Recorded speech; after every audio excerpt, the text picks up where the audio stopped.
Good morning, my beloveds, and that's what I am calling you, whether you're in the room with me or not, because my heart is filled with a great, great degree of love today, and gratitude for being here. I've been very sick for 3 weeks. Well, I'm better now. I don't want to go through it again, and I don't know if I could. And I hope I'm not going to give you kiddos anything. So anyway, I do want to express a great deal of gratitude to Heavenly Father for being with me in this great severe trial that it was for me. And I was thinking when I was feeling the worst, I don't see that I can go on with any of this. I couldn't foresee that I could teach piano lessons. This was just, everything was overwhelming. So I'm rejoicing today because I feel up to it, and I feel that the Lord has given me lots of time and ability to play on this subject and to give you some handouts today. I'll say the prayer. Somebody else can say the closing prayer then. Gracious Father in heaven, we are truly happy to be in assembly today. Sherice and Danyelle and Andy and I, and we invite Thy Holy Spirit to be in our hearts and in our minds and in our presence, and with those who at a future time will be able to partake of our love for them through YouTube and other means. We are so grateful for everything that we have, all the blessings that make creating and presenting these classes possible.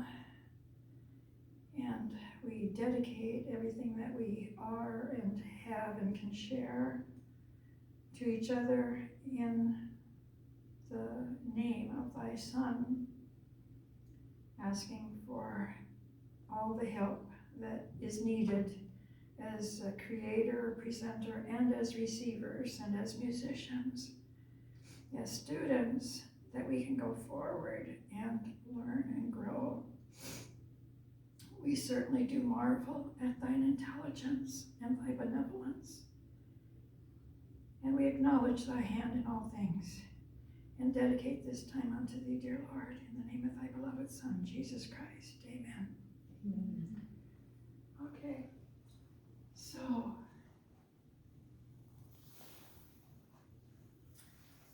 this is music theory lesson number 4, and today is March 4th, 2025. And we're grateful for Andy, who's faithful in helping me today set everything up and to video. So thank you, Andy.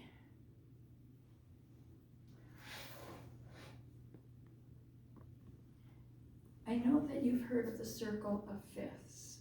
We talked about it. I think the first lesson you mentioned it, Sherice, that you never covered the circle of fifths.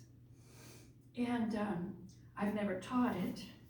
I've always viewed it as simple, but in working with it and massaging it in preparation for this lesson, I marvel at the circle of fifths. It's a very old thing. Excuse me. So we're going to take a look at this diagram of it, and Andy, if you'll keep your vision on what's on the screen. I've had to make handouts for just about this entire presentation, and because I haven't yet posted it, but when I post it, then you guys can download it as a please help me think, as a PowerPoint presentation. And then those of you who are at home, I'll try to, I don't know how you can make up handouts, but somehow or another, I wish I computer savvy on that, but you can figure it out. Because it's a very active, interactive lesson today.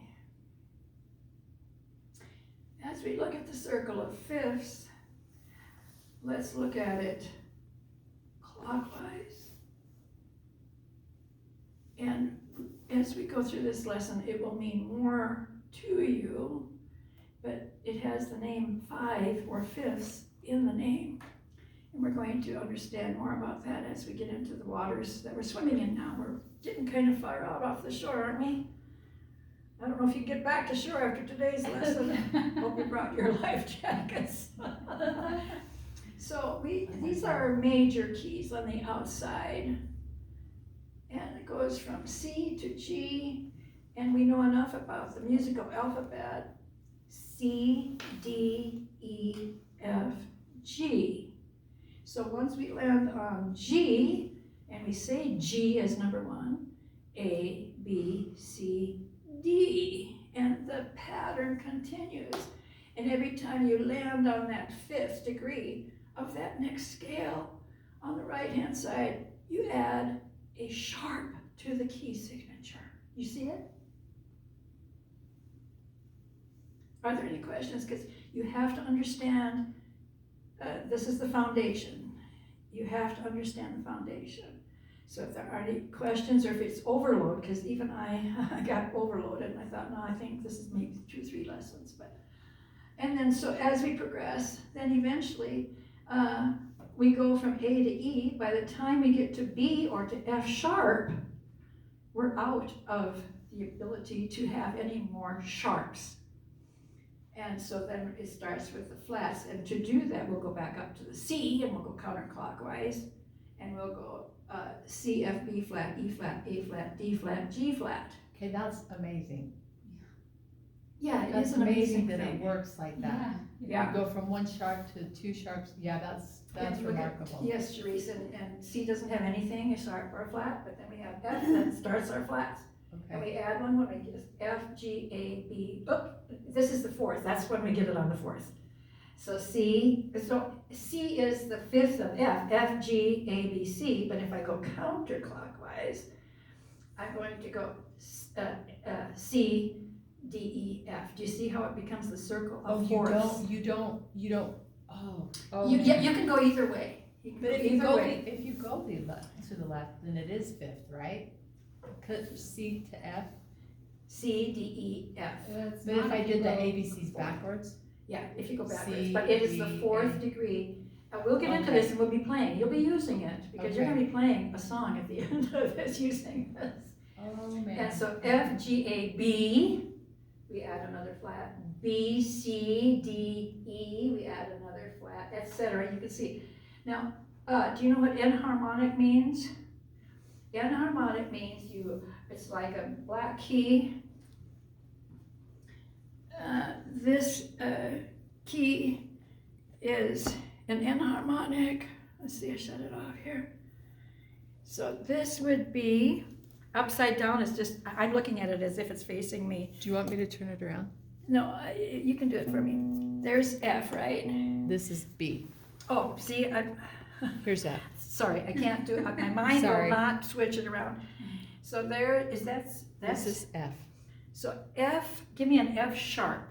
Now give me an F flat. That becomes E. Give me an E sharp. Okay. That's enharmonic. It could be called F sharp, or it could be called A flat. And look at here. When we get down to busyness in the bottom, these are enharmonic. C sharp is the same thing as D flat. If you're in the sharps, it's C sharp. If you're in the flats, it's D flat. Same thing with G flat, F sharp, and B, C flat. Are there any questions on that? Enharmonically speaking. Okay. And so, we'll get into the inner circle as we go on. You can see that's the outer circle we covered, right? There's magic in the inner circle too. Okay. How about I pass this to you, girl? I know you're busy writing, so I guess I apologize for my croaky voice, but how did the circle of fifths come about? According to the seasoned piano teacher Linda Gould of Play Piano Chords Today, and I gave her website, or the link here. we don't need to go there right now, but then you'll have it. Okay. She says Pythagoras lived in the 6th century BC. Look at how long ago. I mean, music is, as we discussed already, music is eternal, and it's been down here since the beginning. So 6 centuries before Christ, you know that in the Bible there's so much on music. There's so much on musicians and even playing something simple like a trumpet walking around the gate of, where was it? Shofar. Yes, all those ancient instruments and the harp and David and so forth. So we are today like never before. We are connecting with ancient musicians, ancient composers, ancient music theorists. We're really connecting deeply with them, and this is the end product of their vast contemplations and research. And I was amazed. I thought I was going crazy on some of these things that took me back to Greece and all these ancient philosophers and how they saw music in the stars and in the planets and in the metals. Just everything was a music. My mind doesn't work really well today. Calculations, and so circle of fifths kind of brings it all together, actually.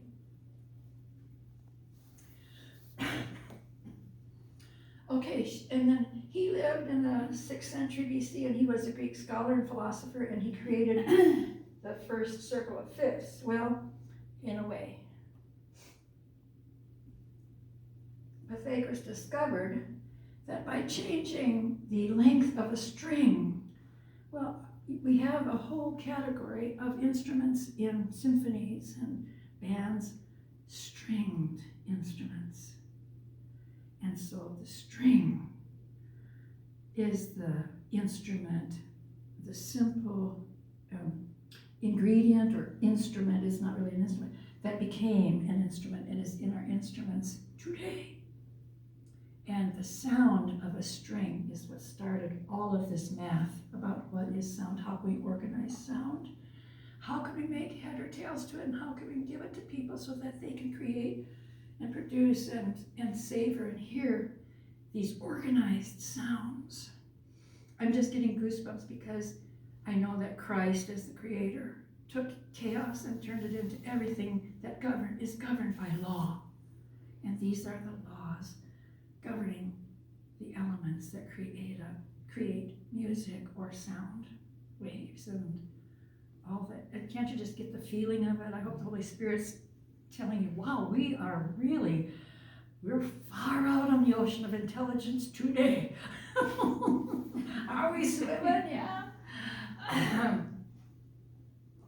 By continually changing the length of the string by 2/3. I'm so sorry, such an ugly sound today that I'm singing to you.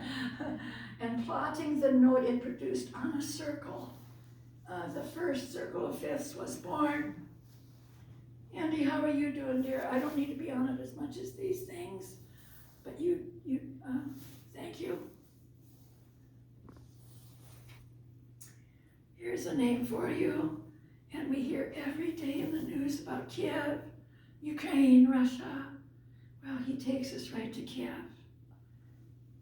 Nikolai Daleski, or I hope I'm pronouncing his name correctly. And we're talking 1600s now. It might not have been Pythagoras who wrote down the circle of fifths. He did the string plucking. But we're not so sure if he created the circle. It may have been Nikolai Daleski who created the circle in the 1600s. Nikolai was a music theorist, so if he were here, I certainly put the mic in his hands. Who do I think I am? I'm just trying to understand what he gave us. And he was a composer too, and he was born in Kiev, Ukraine. He was widely influential in the late 17th century Russia with his treatise on musical composition. It was called A Musical Grammar, of which the earliest surviving version dates from 1677. Now we're going to watch a video. This takes, I think, about 10 minutes. It's very interesting, and if you're mathematically attuned, you're going to enjoy it. Now, I hope I can do this without flubbering and having to start over and having Andy come to my... Wait, Bob, it's in there. Of the circle of fifths. To accomplish this, we'll explore music the way our ancestors did, thousands of years ago. One of the oldest musical instruments is a single string placed under tension. Plucking the string, a single note is sounded. Today, we call the note sounded by the whole string the fundamental.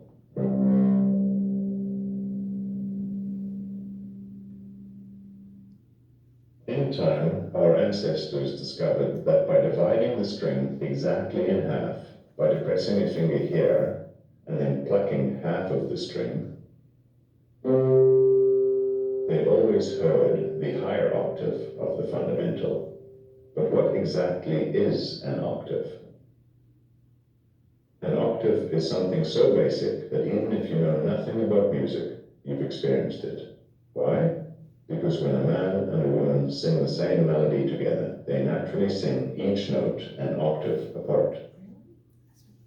In other words, a fundamental and its octave have a special relationship. They are lower and higher manifestations of the same note. For this reason, we give them the same name.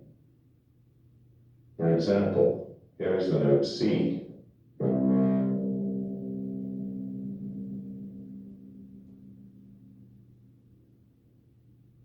And here is the note C, an octave higher.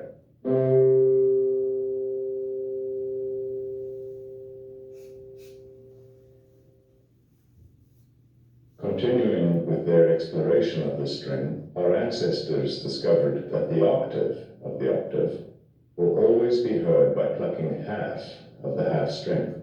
For example, here is the next higher octave of the note C.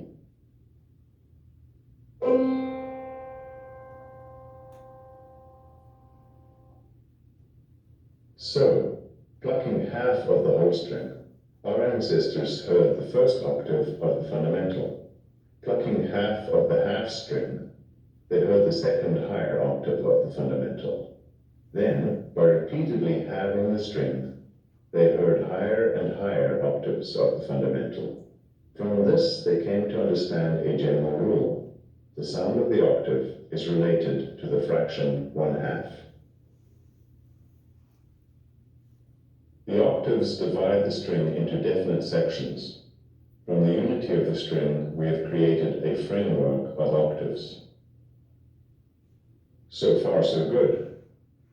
But then, by shortening the string to other random lengths, our ancestors heard many different notes.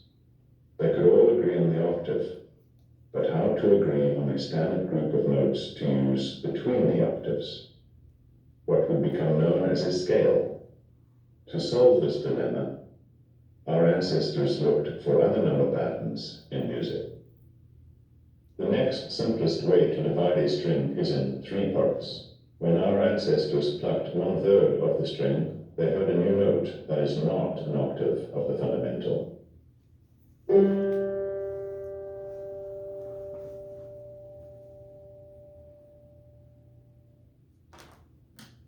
Then, out of curiosity, they plucked the remaining 2/3 of the string.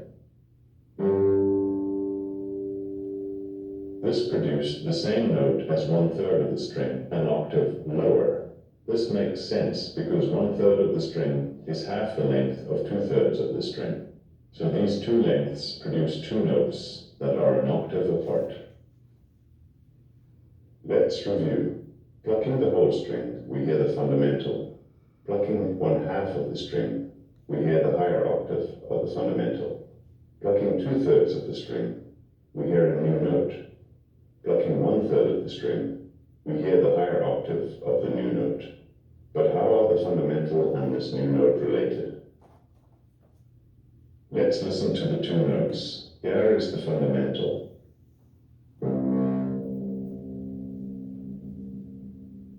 And here is the new note, produced by plucking 2/3 of the string.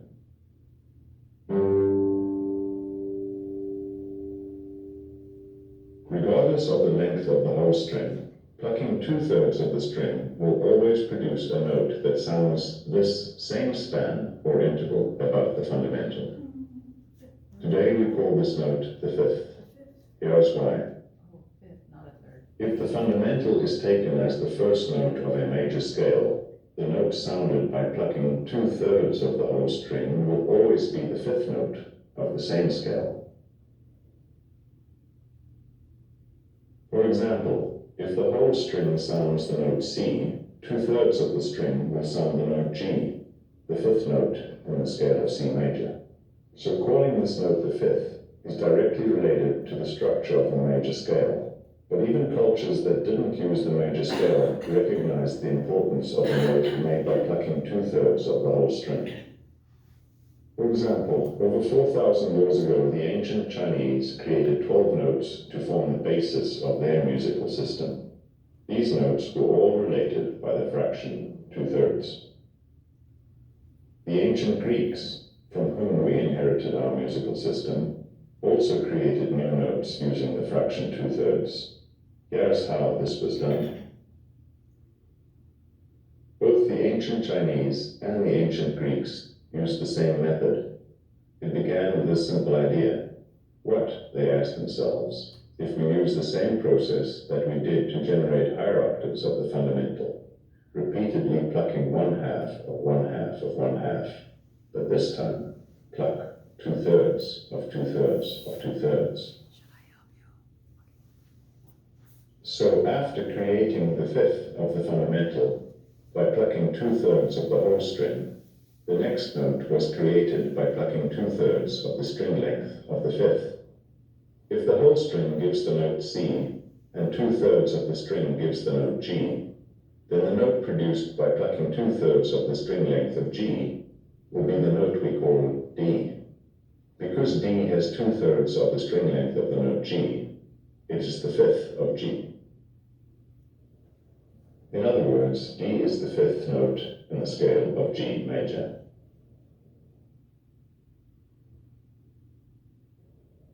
So far, we have seen that G is the fifth of C and that D is the fifth of G. The pattern continues. If we pluck 2/3 of the string length of the note D, we'll hear the note A, the fifth note in the scale of D major.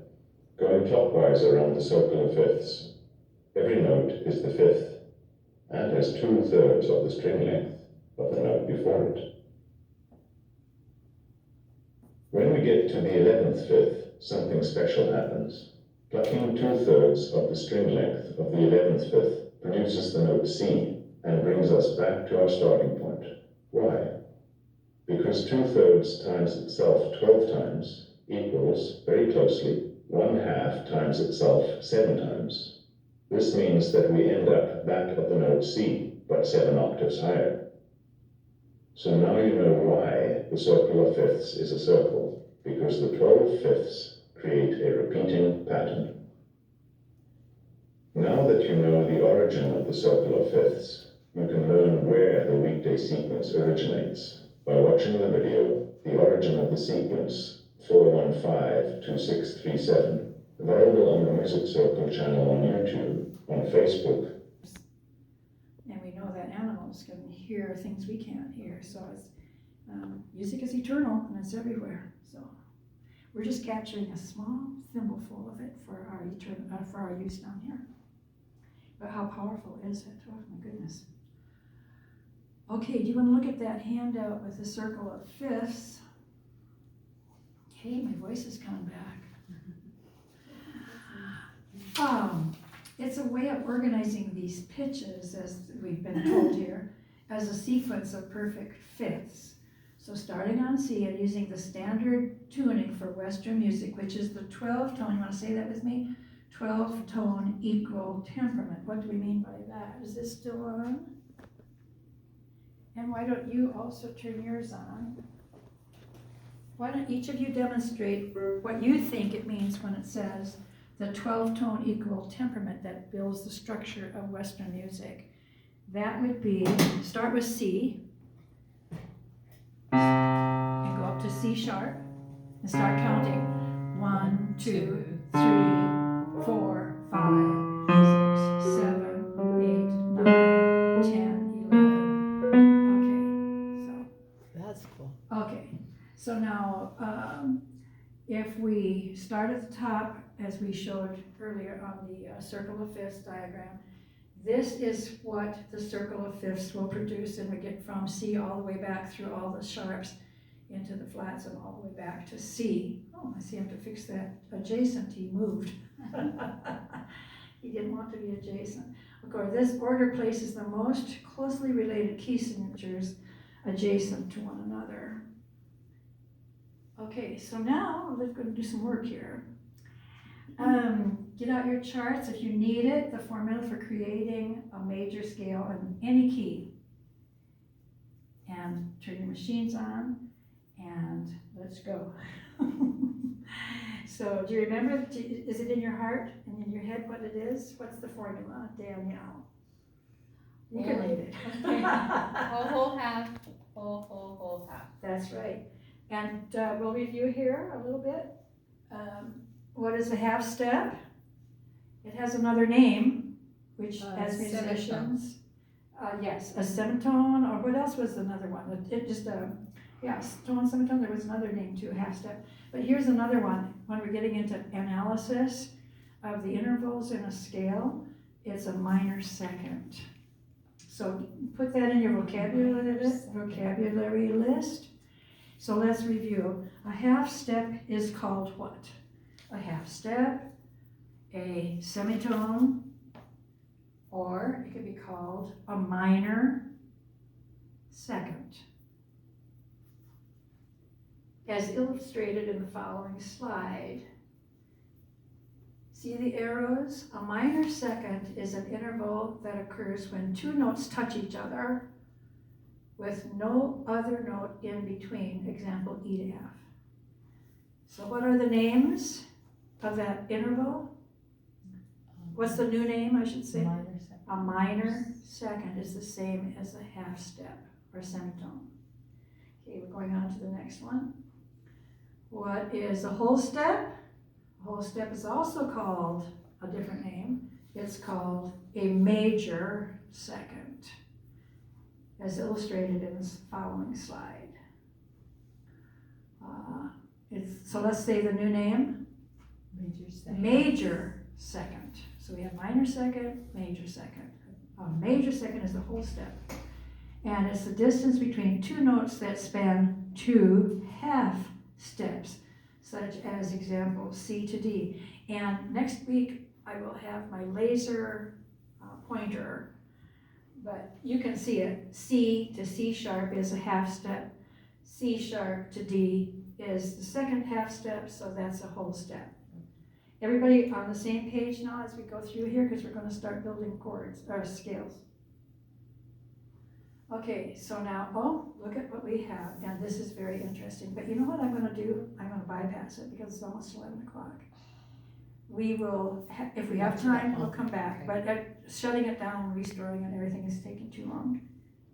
We've got a lot to do. Now, get your scale out, get your handouts out for this, dearest. I would like you to do the C major scale, Danyelle, and would you do the G major scale, Sherice? Okay. First, Danyelle. And remember, it's a succession of whole and half steps in the formula, whole, whole, half, whole, whole, whole, half. And he's going to come down and he's going to show, if you can get both of these, she's reading this and she's playing it this.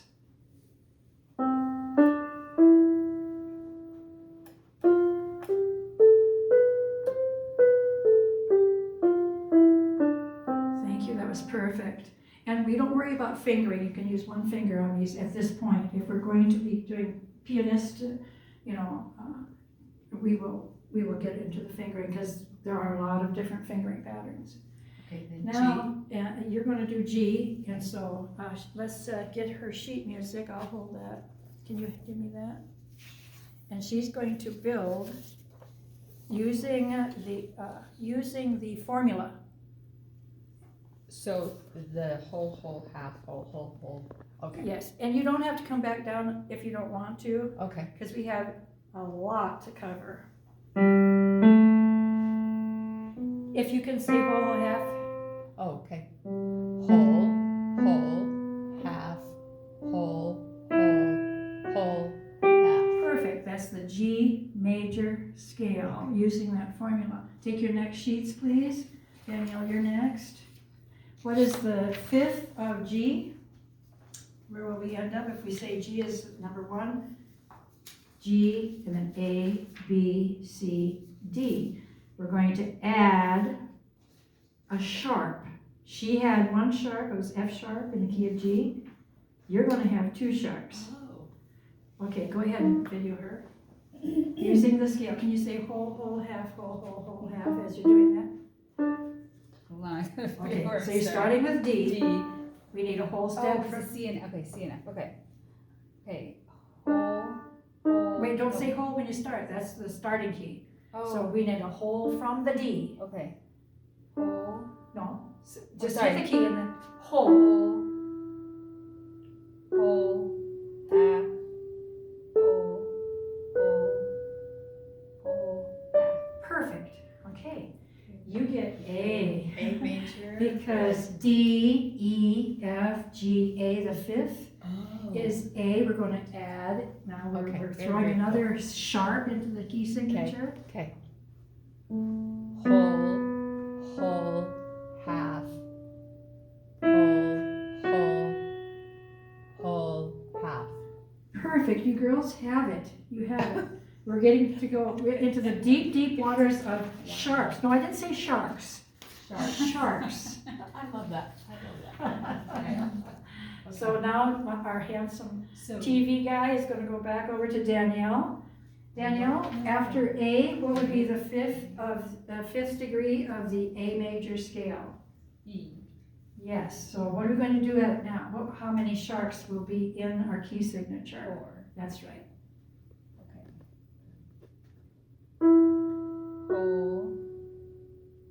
Whole. Half.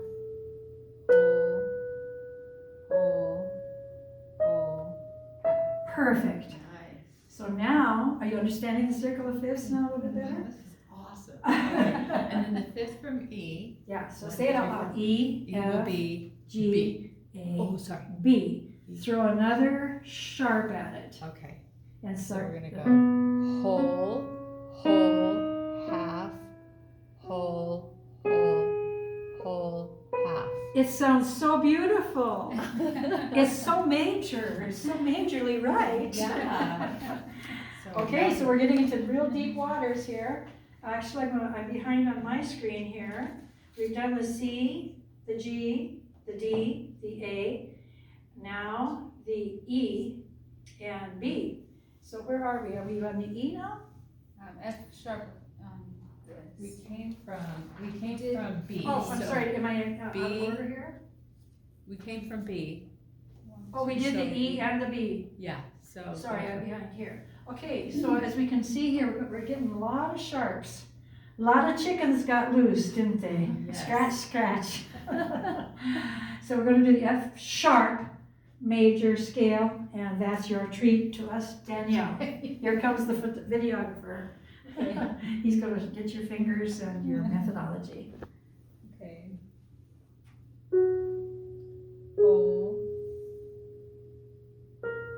Whole. Half. Whole.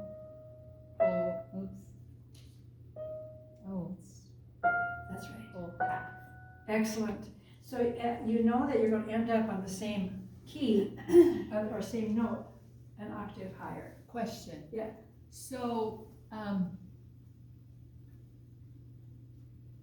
So as we are figuring out the fifth of the scale, Yes. when do you know to sharp the note that you start with? Because eventually you'll get to the point where you're gonna run, there will be no more sharps. We'll get to it. That's gonna get into the enharmonics really soon.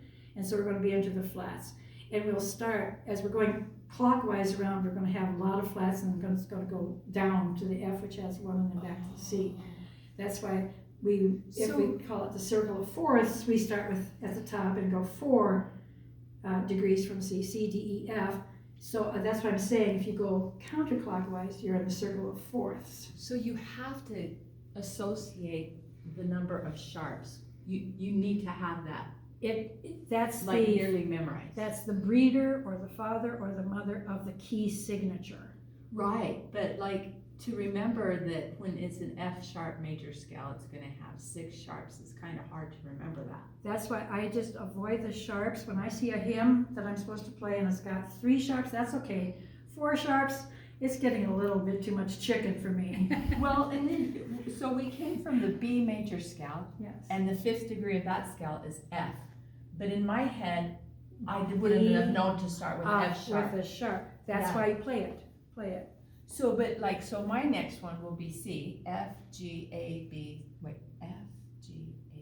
C. So I'm gonna be starting with C. But we are building on the sharps. We cannot, so when you start that pattern, building on C sharp, Okay. it's gonna produce those sharps. It's gonna produce. Somehow I just got The a number. formula is what is eternal on any key, any major key. Okay. So we're gonna have 7 Okay. sharps, 7 flats in this, enharmonically, you know what Okay. I'm saying. So then, do you want me to Well, play? actually, if it's a C major, yes, well, I've lost track of I'm where on we the are. C major scale. C sharp major Yeah, scale? C sharp. Make sure you say the sharp. Whoa. Okay, she's gonna build a very Yikes. difficult one, C sharp major Okay. scale. Whole, half, whole, half. Oh, it sounds so perfect. Yeah, It's a beautiful major scale, you did great. Okay, we're going back to Danielle. Where are we? Well, We're we're at the D, E, F, G, no, C, D, E, F, G. We're back to G, But it right? has to be, remember, So will it be Oh, the flats? F sharp. Now, F sharp, is she stumping me? Is she stumping me? So is this at this point, Oh, because no, we had 7 go one sharps, we before. start doing the Here you go. 4th? I'm sorry, what's that? So Yeah, because yes, we did the 7 sharps, Mm-hmm. then now we need to figure C the sharp. 4th degree of the scale. C sharp, 2, 3, F sharp, C sharp, here we go, you did the F sharp. 1, 2, 3, 4, 5, that's C sharp. 1, 2, 3, 4, 5, this will be the G sharp. That's the one that is next. Okay. G sharp, or we're into flats because Yeah. harmonically it's gonna be A flat. Wait, no, not, I'm Well, all 'cause mixed up here. G sharp, give me that, is the same as A A flat. flat. We are in the enharmonics now. I hope that you can just, if I didn't answer your question exactly, then you'll see what we're doing. Okay. Okay, So I'm trying to process the things here that here, you're I saying. can't, you talk too low. Just a second here. Oh, I can't quite get to you. Let's put your chair up. Okay, yes. Oh, that's good. Okay, so if, in my mind, this is how I'm feeling like I'm understanding it, is that if we were to go from C to G, which is the next circle, starting the next circle, to do a scale from there, you start the pattern over again, which would include in that scale The a flats. flat. We're going to get to the flats, yeah. Oh, yeah. But what I don't understand about this, which is not easy for me, I'll be very honest, is I like to go from C into the water. I like to start where there's no flat, no sharp. Yeah. And if, like I say, we've done it already, it's the circle of fourths going that way. Oh, okay. And we could do that right now, but let's finish with the sharps. Okay, yes. All right.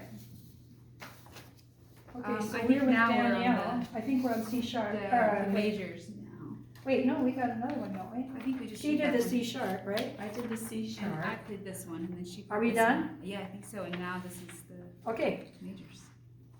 I thought there was one more.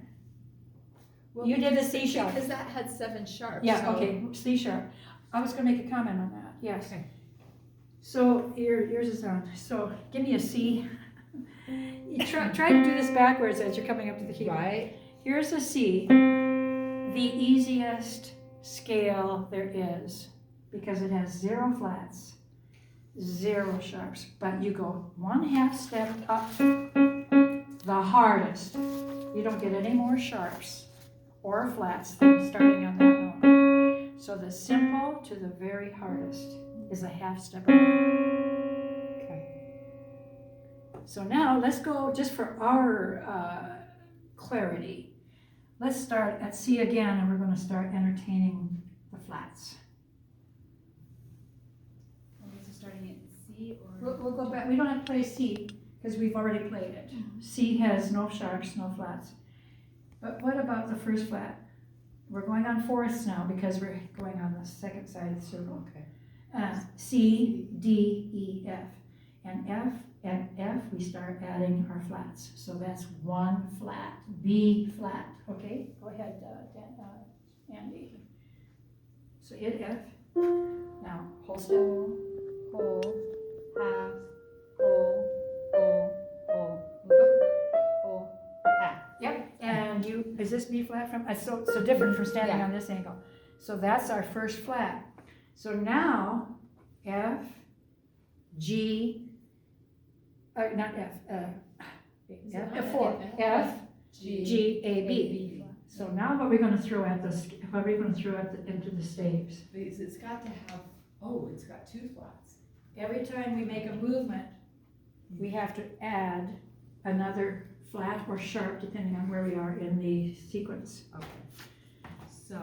So, Yep, sorry.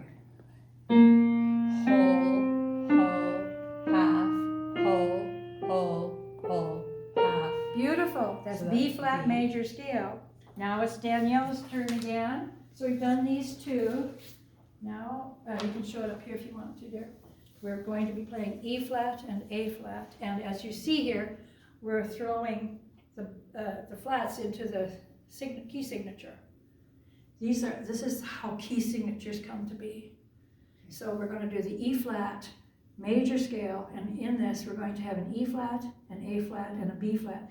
And it's interesting to note in all of these, the 4th and 5th degrees, which we're going to get into, you have to know the 4th and 5th degrees especially. E flat is, the 4th of E flat is A flat, and we'll explain this further, but pay attention to the 4th and 5th degrees, because they're kind of the foundation of most of our music in Western, the chords. Okay, so play E flat, major scale. Okay. Whole, half, whole, half. Perfect, that's E flat major scale. Now we'll go back to you, So we're going E, F, G, A. because we're on the 4th. We're going on the reverse side. We're going on 4th now. Okay, so A. So she played, yeah, you're on A flat. I did not remember that. Okay. That's that okay. bugs me that I didn't remember. That's okay. Whoops. Whole, half, whole, half. Perfect. Now we're going to do D flat. We're getting a lot of flats. You get D flat, Danielle's for your namesake, right? D and D flat. Okay. That's getting harder, isn't It it? is. Okay. Whole. Let's start over. Okay. Whole. Wait, no, say, Oops. now, Whole. half. Half. Whole. Perfect. Okay, that is D flat major scale. Now we've got the G flat major scale, and there are 6 flats in the G flat major scale. Okay, I just have to That's fine, you think it out. D, E, F, G. Okay. Okay. G flat and 6. Okay. I'm starting lower. Whole, half, whole, Isn't it beautiful? It's just beautiful how they come together. You get the hardest one, you get the C. C flat. Whoops. You get C flat, 7 Oh, wow, yeah, starting on a flat is really be natural, right? Yeah. Okay. O, half. O, O,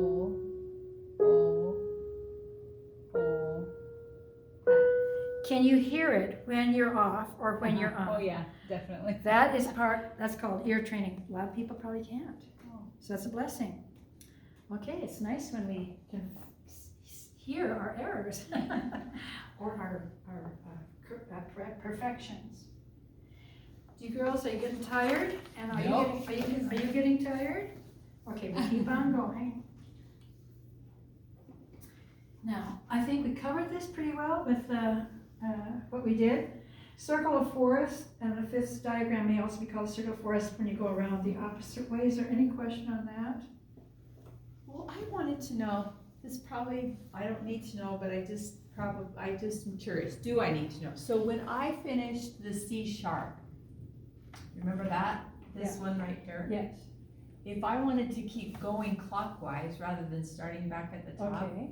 how do I find which note I'm gonna start on? C sharp, C sharp. D sharp. You have to Can say wait? sharps? Yeah, because Okay. that's the scale. Okay. You've come to the, it's the. You're right, okay. It's the, what do you call it, the bucket of gold at the end of the rainbow. You do all these things to get the formula for the key signature. So you're gonna be reading the key signature, all these notes. When you see a E, instead of playing it in the C major scale, you have to flat it or even sharpen it depending on what key signature you're in. Okay. So, So, well, this then, is, if I did it though, I would count the 5, right? Yeah, C, C. well, but I'll do C, D, E, F, G, but add the sharps. that's right, if it's in the, So sharp, it's- it's on that So side. then that's A flat? Yeah, where were we? Like here. Oh, it is, right? A You went flat. from C Well, sharp to it's A flat, yeah. Now, Well, you're stumping because- me right now. Sorry. No, I want you to. How come it doesn't be? Well, because it's G sharp, that's why. Because the 5th degree Gotcha, of okay. the C sharp scale You is G answered sharp, it. so I said A Yes. flat. Thank you. That's Okay, right. okay. Okay, so here we go. Where were we in our last attempt here? Did we finish all the? Did we finish? Okay, what is the circle for us? I think we were, Yeah, we were done. okay, you can show it up here. And the circle of fifths, oh, here we go. Not done. There's something inside that circle that we didn't talk about. It illustrates minor keys. So, every one of those stopping points along the outer circle has a relative that they illustrate on the inside. So what is the relative minor, go from the outside to the inside, what is the relative minor of C major? A minor. Now, it's the same formula for each one. And we could say, what is the relative major of the A minor scale? It could work both ways. By this, we mean they share the same what? They share the same, what's the answer? These are related because they share the same, 2 words, Key signature. key signature. Based on that formula, WWH, WWWH. Oh. Holy cow. So, So like, okay, never mind. go ahead. Well, Yeah, I'm you both just have thinking, questions. when I'm looking at that, I'm not trying to go on the outer circle and see where that, just ignore me. At this point, you probably are. I mean, this is new to you, you've never had it before. Well, I'm just trying to figure out what the pattern is it's just the We're key go- signature I'm gonna show only. you, I'm gonna show you what the pattern is as Okay. we go. What were you gonna say?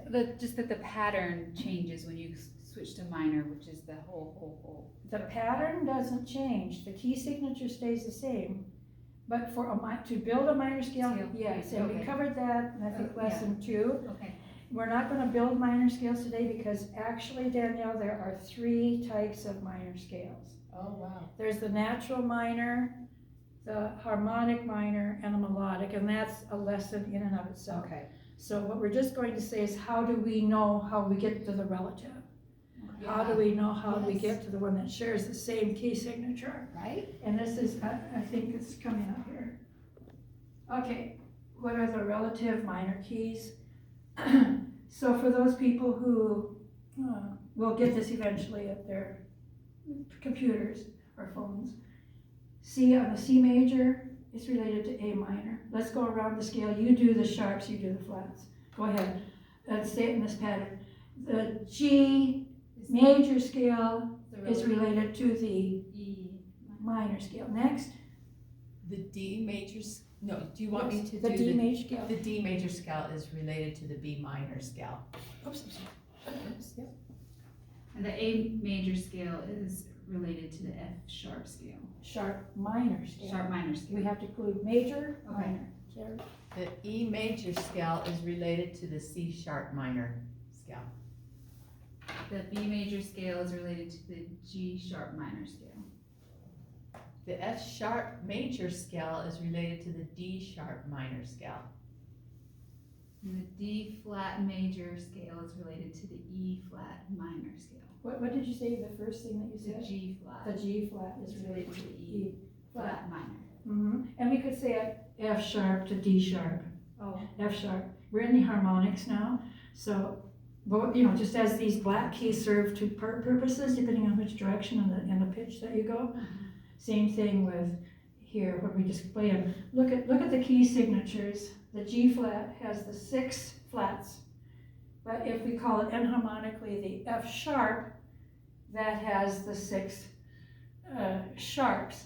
And likewise, E flat minor scale will share the G flat major scale, and the D sharp minor will share the F sharp major. So are they interchangeable? Meaning, if I had a piece that was written in 6 sharps, could I mentally convert it to 6 flats and play it with the 6 flats instead? Yeah, that's what I do. If I have something in 5 sharps, I go ahead and find the flats that it would be related to. So, but you have to honor the key signature, and so it's going to sound different. We're going to show on the keyboards how to find those. So did we didn't finish it. Let's start with the C. Make it easy. We're going to now counter. Let's go down. Okay, start with the F or start at C Start again? with C. Okay, the C major is related to the A minor. And you can do the other one too. 'Cause yeah. Okay, and then the F major is related to D minor. Right. Okay, B flat major is related to G minor. You girls have it. E flat major is related to C minor. A flat major is related to F minor. And one left. D flat major is related to B flat minor. Or enharmonically, Or, the D flat is the same as C sharp. So say, this one. oh, the D flat is related to the what? The C sharp. Oh, C sharp, is related to the B flat. Oh, B flat minor. Wait, no, does that make sense? Is something missing on that thing? 5 flats and 6 sharps. That stumps me for a little bit here now. So that's the same. Are you holding it up there on there, dear, so they can see it? Oh, because one of those would be natural, or would be on a flat, with the flats. I am not seeing. That one is stumping me. I'm seeing 7 sharps. That's the C sharp major scale. There we go. But if you And I'm seeing the flats, 5 flats. So yeah, how come it's that? I don't know why B flat. I guess enharmonically, it doesn't matter that B flat would be the minor scale of those. sorry if I'm getting you off the track here, because I'm stumped right now. Okay, let's keep going on. How to find the relative minor key. So, keys are co-related if they share the same, what? 2 words? Key signature. Key signature. The relative minor key is found as, now this will be true forever, so this is something to learn and memorize. The relative minor key is found as the 6th degree of the major scale. So look at the stuff I gave you, well, it'll be coming up. It may be also found by counting a minor third interval down from the tonic or the root of any key. So like a minor third, there we go. See this illustration? I'm afraid my cameraman is going to fall asleep. It's pretty boring, isn't it? No, I slept late. Okay. Are you doing okay back there? Okay. That's so cool. So hit C, please, girls. Now go to the E flat. What is that interval? It consists of how many half steps? 1, 2, 3. There you go. That's the formula. Third. So, okay, what? 3 half steps. Okay. I Yes, just need to 3 write that half steps. A musical interval consisting of 3 half steps is called a minor third. So we had a minor second, a major second. Now we're getting into a minor third, and then there's a major third as well. So, but anyway, you get the idea on this. So now looking at, let's find in your notes that we just passed, the E flat scale. How many, it's coming up, Okay, let me read that for us, Danielle. Yes. Example, relative minor key. In the above example, the relative minor key of E flat major key is C minor. They share the They same. share the same key signature. Okay, so find that on your next handout there. Here's what it looks like. Well, is that the same one you got? No, I think there's one that you didn't have. Maybe. Did we look at this one? The 6th degree of the E flat major scale is C. Let's count them together. E flat, F, G, A flat, B flat, C. So the relative minor scale is built on the 6th degree of the major, as it's illustrated here. E flat major scale, we go E flat, F, G, A flat, B flat, and then C. So if you're going to play a song, maybe a classical piece, an opus in C minor, it's going to be related to that key signature. You're going to have 3 flats in that. So all of a sudden, C major that has no flats, no sharps, it's related to the note that has 3 flats.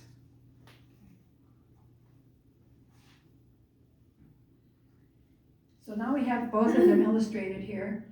Although I couldn't find an illustration of the 3 flats in the key signature to begin with after the treble clef, you can see them as accidentals. Gotcha.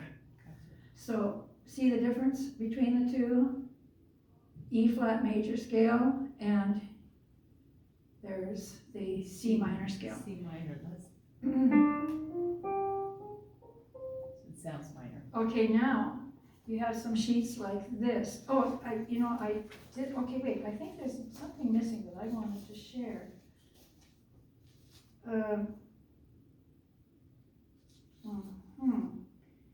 So here's an illustration of, let's say, the E flat major scale. If we go down the 3 half steps, instead of going up to the 6th degree, we can go down 3 half steps, and that will give us the C as well. So find the C in 2 different ways. And that's also True. called a minor third. Yes, if any of the, so, okay, so, let's just use something simple like C. C, oh wait, am I, C? Yeah, just, sorry. Yeah, so C to C, okay. Now, the 6th degree of a major scale, well, this is C major, where is the relative minor found? On the key of? On the key of C, it's gonna be A. A. They share the same key signature, So but we're gonna go down 3 to half find. steps. 1, 2. So that's how you can find it going down or going up. That's so cool, Cheryl. And it's true in any of the. Amazing. She loves it, that's good. Do you love it too, Danielle? Yes. Okay, so, how about our cameraman? I'm You going to don't have to love it really yet, buy right? him something He loves it. perky. Okay, so now get these sheets out, girls. Okay. There is such a thing in modern music as no key. It's, I am not into that. Where it's atonal. It's atonal music. If you want to key into some of it, listen to it, but it's beyond me. I don't even appreciate it. I have to have some order. Yeah. But so there, that's a C major or A minor. Let's go to the next handout. Now we're in the major sharp keys. So this is kind of getting rid of the circle and just giving you a boil down of the key signatures. So it goes from, C is not on there because it isn't a sharp or a flat, but then it starts at G, D, A, E, B, F, C. Let's see, ready? Okay, now we're in the minor sharp keys. And so E minor is related to what major, just by looking at that. What is that key signature in a major scale? What major scale has 1 sharp? We don't have that memorized, but I can always go Okay, third yeah. up, right? What is it? Yeah, Oh, so it you would should be- memorize it. I should memorize it? That's a lot. That's So okay. It would be G. Yeah, G. Okay, so B minor is related to what? B minor. 2 sharps, D. and so forth. You get the pattern? Do you understand how to do it? Okay. So, oops, now we go into the major flats. So we're in major keys where we know the formula. Whole, whole, half, whole, whole, half. So F major, when you get to the B, that's gonna be flatted. And you go on to the next, it's going to be B flat major. We add another flat to the key signature, and it goes on all the way to C flat major, where we have 7. And the minor flats relating to those that we just covered as major scales are D minor, G minor, C minor, F minor, B flat minor, E flat minor, and A flat minor. Are you girls worn out? Because we have quite a bit left to do. Are you worn out? I'm just trying to take it in. Well, you'll have your sheets and you'll have this too, eventually. We need Tatiana for that. I'm worried you're gonna fall and faint on me, dear. You look so tired. He says that he's okay. Need something to drink or a break? Okay. Okay, I have this for you. Did you find it?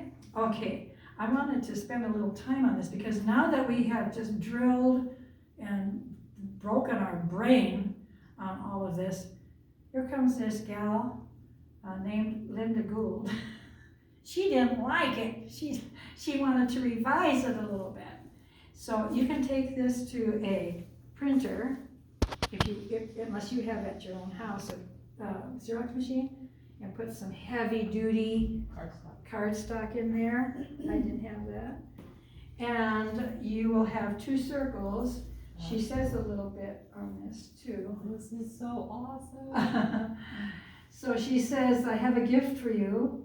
I'm not going to shut it down and do it, but you can do it on your own with your computer at home or your phone. The ultimate tool for mastering the piano. She has her own circle of fifths.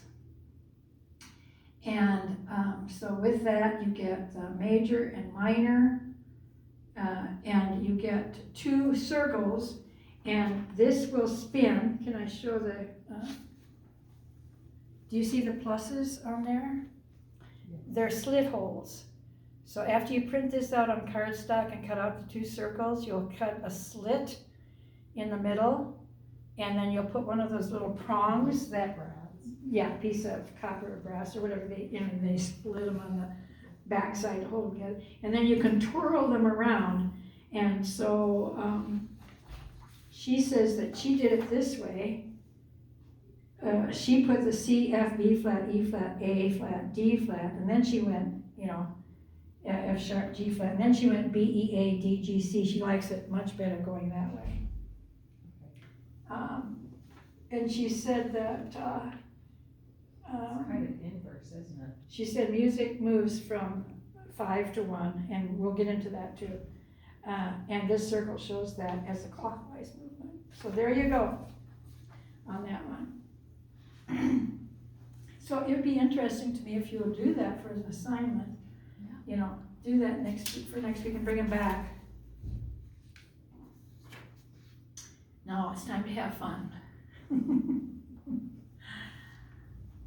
If a musician knows the 1, 4, 5,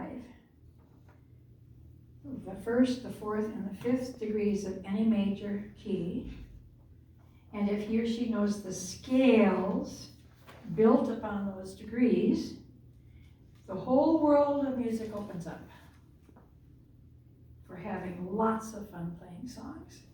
And I think I told you in the first lesson that my father, who never could read one note, he got it into his musical senses, the 1, 4, 5. So his 1, of course, the most simple, was the C major scale. And so he played all of his waltzes and 2 steps, mostly in the key of C. Here I was 5 years old, knew nothing about music, but I had a good ear, and I had a piano. So he'd say, Sherry, get on the piano. I said, okay, Daddy. And I match his, it was C. Oh, what? I know C. C, E, G makes a triad, and the inversions and everything. So and then I could do the bass because I knew the 1, 4, 5. I'm getting a little bit more, we'll get into that. And so he made all of his money in C, F, and G, 1, 4, 5. He could play in F to B flat, and C, but he didn't. He kept around the top of that circle of fifths, and he just didn't let go because he didn't know anything about the rest of this. And now I think often of my dad. He died in 2012. Dad, I bet you're playing some gorgeous music and you're way beyond C, F, and G. And I can't wait. I'm trying to prepare for when I come to be with you again. We play again with Dances on Streets of Gold. Can't wait. So let's have some fun playing some songs, or a song.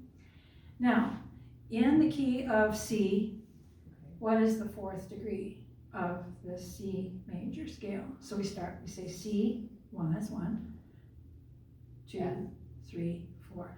So if I'm playing in a C, a song in C, that's the bass foundation, that's where I'm going to come back to. I'm going to wander off to C, D, E, F.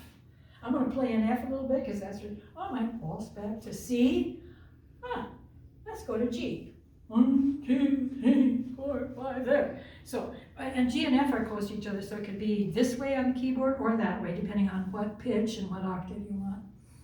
So let's turn them on. Yours on? Okay, I would like you to play C major triad. Now, I'm going to get into triads. You might want to sit here. Every other note that makes the chord. So C, E, G. Let's crank it up, band. Come on, get ready. You're going to be playing.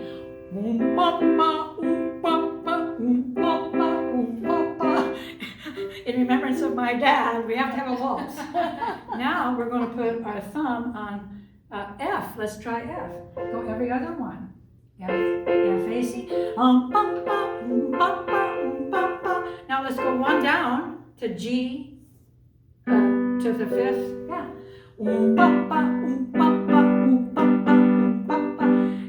get out our little tags here, because happy birthday is gonna be in the key of F, so I'm gonna stump you now. You gotta put, let's use all flat, one right? color. Let's use one color Okay. for the three that are going to be in the F major scale. What's the F triad? F, A, C. So let's go ahead and put the yellow. Go ahead and put yellow. And so that's going to be the root or the tonic or the one.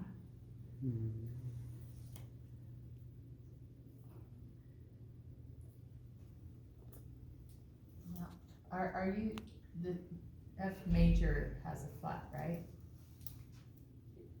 Well, yeah.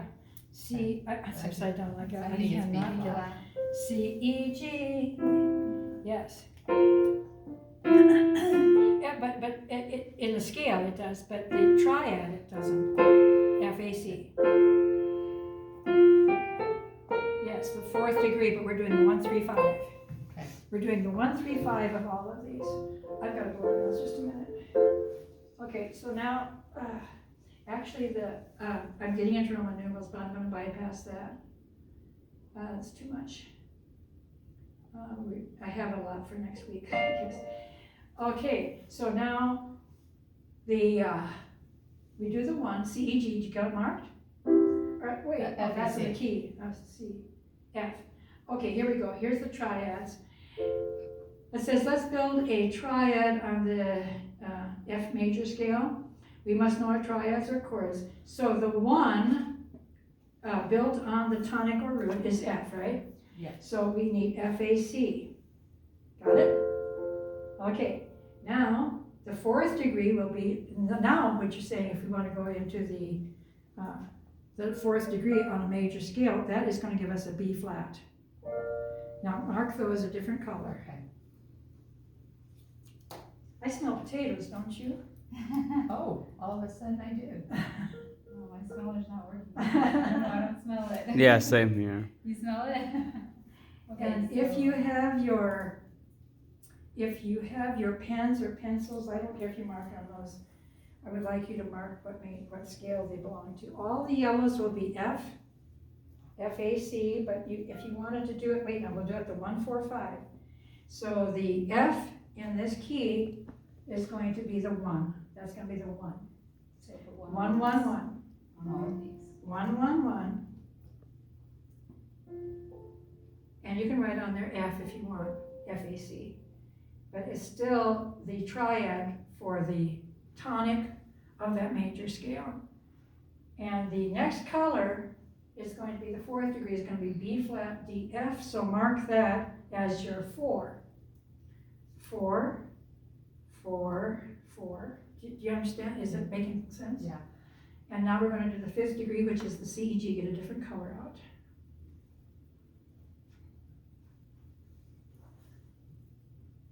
And you can use a different octave if you want to, if you're piling up, but that's okay. It's actually nice when you can do it that way. So you could probably play any inversion of it, right? So like We're going to get into do a inversions C, E, next. G, Yes. you could do this C, E, G. Oh, right? you smart aleck, you. I'm a smart aleck. You are a smart Alice. I will call you Alice. You're a smart Alice today. And while you're getting that ready, Okay, C, G. how you coming, dear? Whose birthday is it next? Whose birthday is coming up? Anybody's? When's yours? Oh, May. You're in May, October. October, and I'm October too. okay, so When's yours, we're Cheryl? at, December. Oh, man, yeah. Okay, so let's practice this. This is 5. Crank them up. Yep, put down 5. Crank them up and let me hear you roar. Just Okay, do a What little do you want us practice to, in here. which ones do you want us to?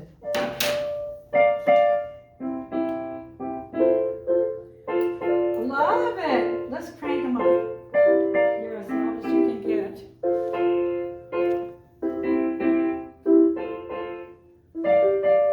That's interesting. Okay. What is the role of the fourth chord play? Is it sort of a transition or a hook? No, neither. It's not a transition or a hook. Well, it's a related to get the flow of music in a sensible pattern sequence. Okay, It's called a 1-4-5. okay. In jazz, there's a more popular sequence, and in blues they have their scales. Yeah, but we'll just keep it simple for today. So let's, one of the most famous songs ever written, and my voice has been pretty shot. Danielle, will you read that pretty loudly for us, please?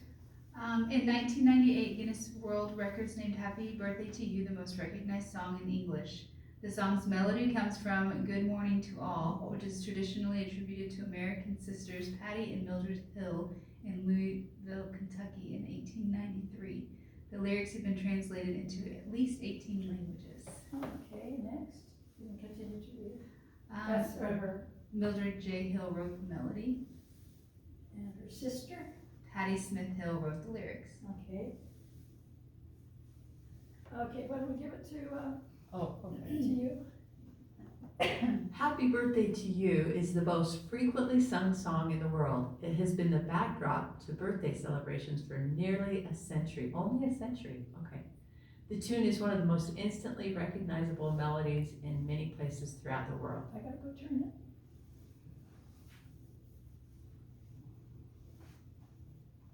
Warner Chappell, the publisher, oh no way, earned an estimated $2 million a year from licensing fees. Warner charged as high as $10,000 for the song to appear in a film.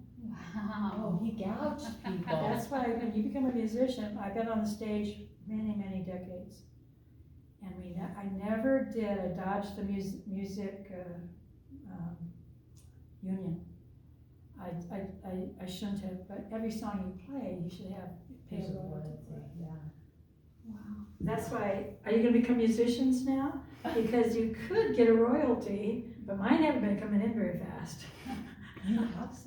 I did copyright, Now I'm Living Again in 1998, but I haven't had I haven't promoted it, nobody's heard it, and I've written lots of songs.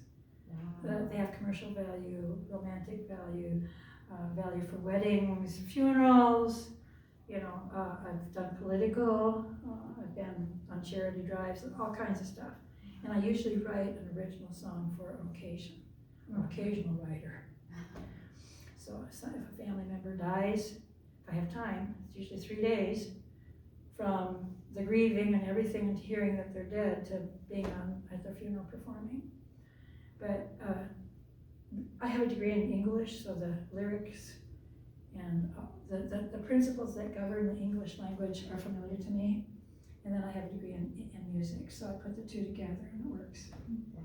Okay, so is the song royalty free today? Good news, yes. Enjoy watching this YouTube video, Happy Birthday, My Campaign to Liberate the People's Song, Guardian Dogs. We'll come back to that. It is very interesting. But we're going to play. I'd rather have you play and we can come back to that.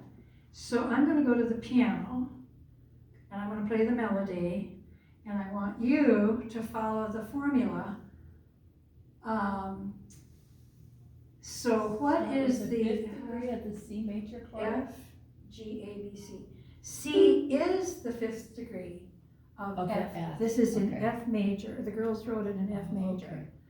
So I'm going to go to the piano, and Andy, you can capture our new musicians here who are playing the 1-4-5. Okay, so And we're starting. Sherice, What am I doing here?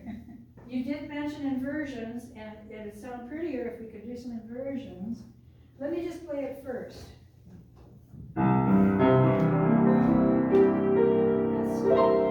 That's the C, that's the fifth. Now I'm going to happy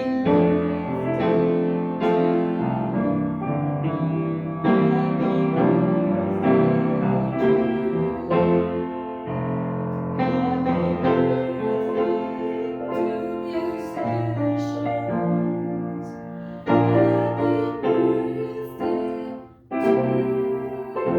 Turn it up, girls, here we go. Start with the C's. Now, if if you can add the B flat to that at a fifth, okay, then you have this, see how that, instead of going like this. Here is the C by itself, here's an inversion, first inversion, second inversion, here's the seventh. We'll get into that. Okay. Happy birthday.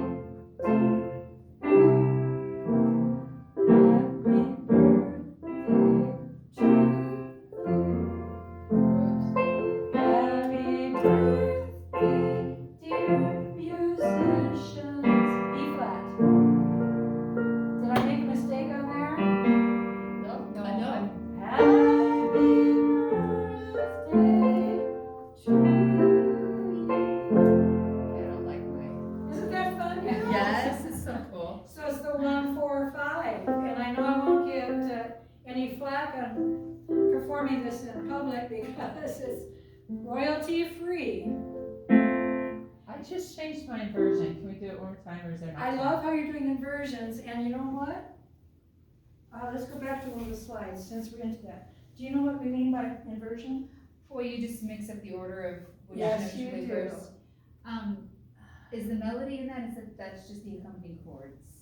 These are the chords, Okay, but the melody would be found on and that. in those, if it goes to F, C, or B flat, then we switch in our thinking, okay, well now I'm in the key of F, I have to have a B flat in that. Or if I'm going to B flat, B, E, A, D, B, B flat, C, D, E flat, because B flat has two flats. That's why memorizing that would be good. But look at this here. Instead of playing F, A, C, I know you have it there, the 1, 3, 5. Why don't we invert it A, C, F? It's the same notes, but we're going to put it in the first inversion. Now let's do a second inversion. We'll put the C, F, A. Now try to hop 1, 2, 3. The root, first inversion, second inversion. Can you do that with your hands? Okay. Boom, bum, bum, bum. Okay, try it on the 4th degree. B flat, D, F. That's the first inversion, and the second inversion. The 5th, C, E, G, E, G, C, F.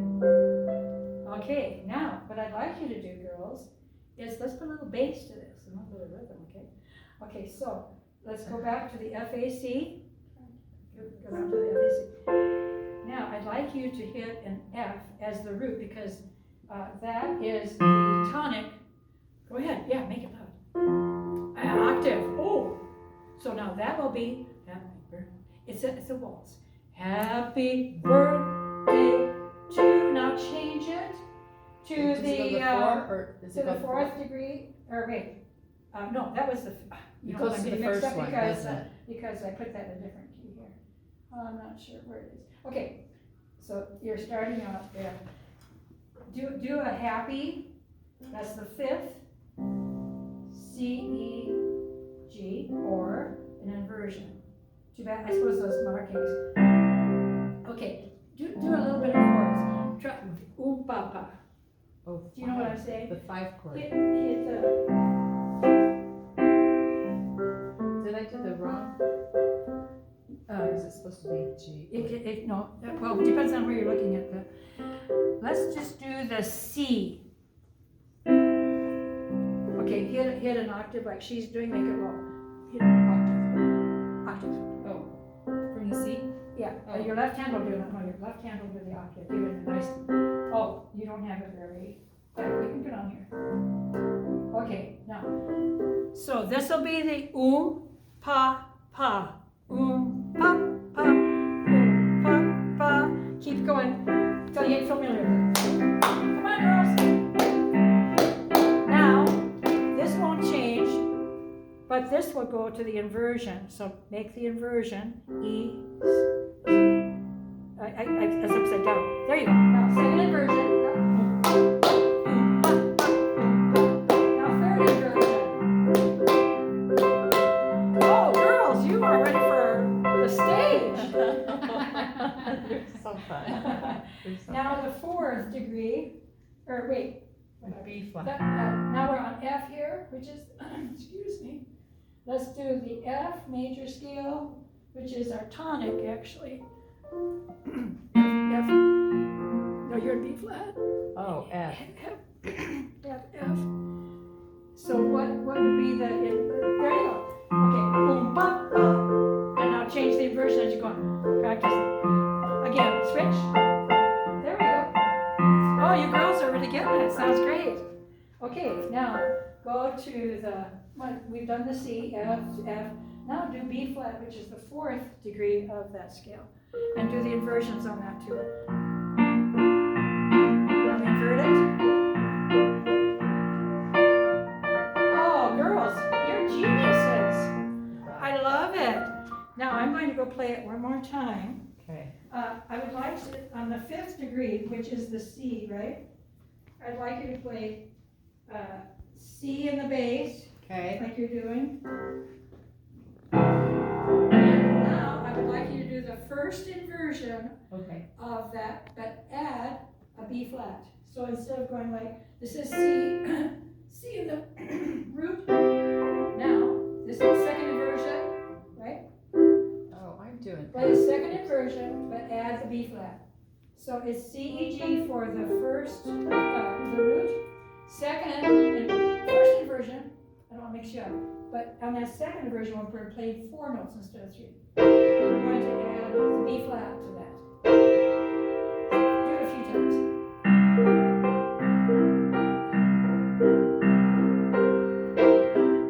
Okay. And How come then- you knew to add the B flat? How come you knew that? Because it's called the 5, it's, Oh, later? Okay. yeah, it's, Okay, I'll wait. yeah, the seventh, C, B, so that's in the major scale, in C. C, D, E, F, G, A, B is in the major scale, so it's the major 7th. But if I flatten that, then it's the 7th, the dominant 7th of the chord. Now, if you want to get really sexy, turn your thumb on the side. Turn your thumb on the side and hit CD. Oh.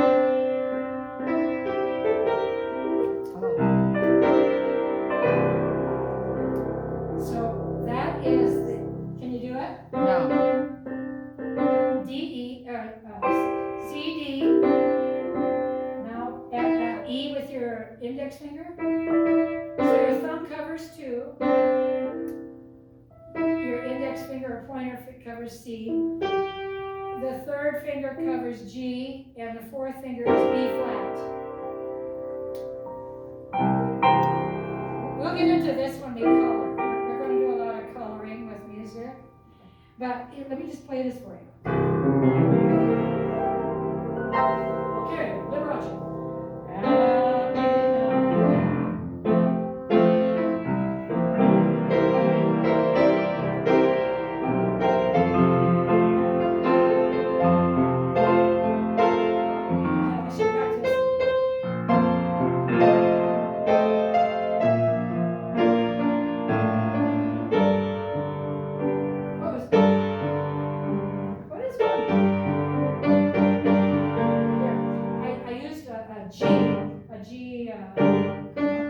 It's a G minor. We'll get into all this when we get to color.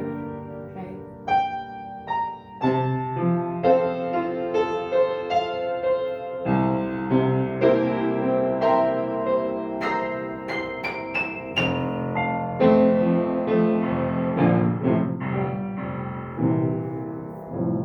So if you know these triads, inversions, you're cooking. So you used, when you were playing, you used these in this key and these inversions to play the ball. Well, I play the melody, but I'm so used to doing it with all the fingers or most of the fingers because it's just, I can testify, it'll just come, you'll feel it. And you'll hear it, and then you say, I have to find that.